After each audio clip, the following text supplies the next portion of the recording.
这是一台全金属的液压叉车模型，由于里面的液压系统出现了问题，漏油比较严重。今天我们把它打开维修一下。可以看到底部全是油，我们先把上面的驾驶室给它拆下来。拆这种模型一定要有专用的工具，不然会很麻烦。现在螺丝都拿掉了，我们把这个盖子拿下来。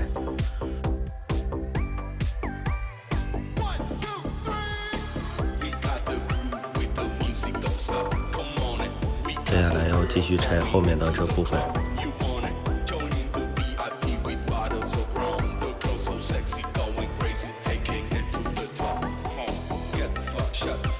下面就是叉车的液压系统了。这个孔是油箱的注油孔，我们把里面剩余的液压油先抽出来。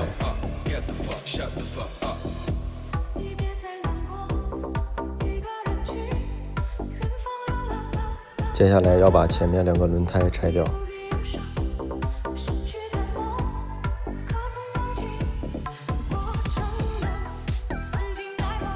把轮胎取下来。接下来继续拆里面的螺丝。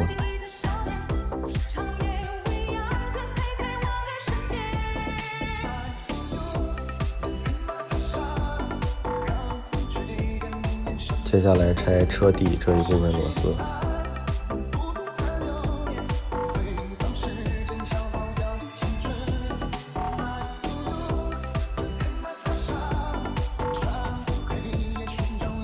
接下来要把这些油管从油箱上面取下来。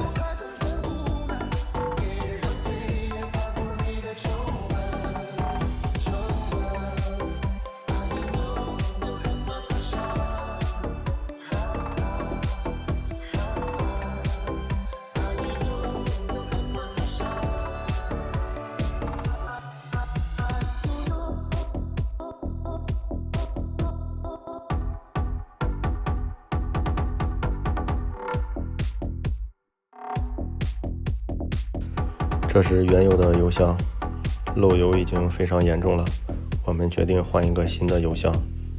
先把车底清洗一下，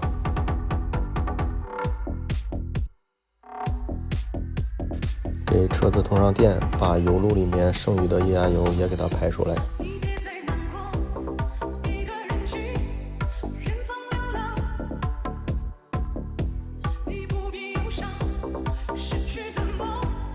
然后我们把新的油箱换上去。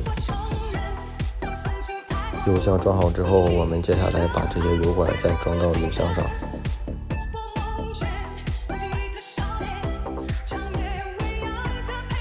现在我来到了一个卖叉车的地方，准备找维修师傅要一点液压油。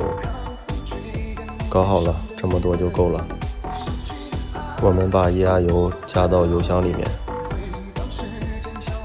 然后拧紧油箱盖，试一下效果。效果还不错，我们把车再给它装回去就可以了。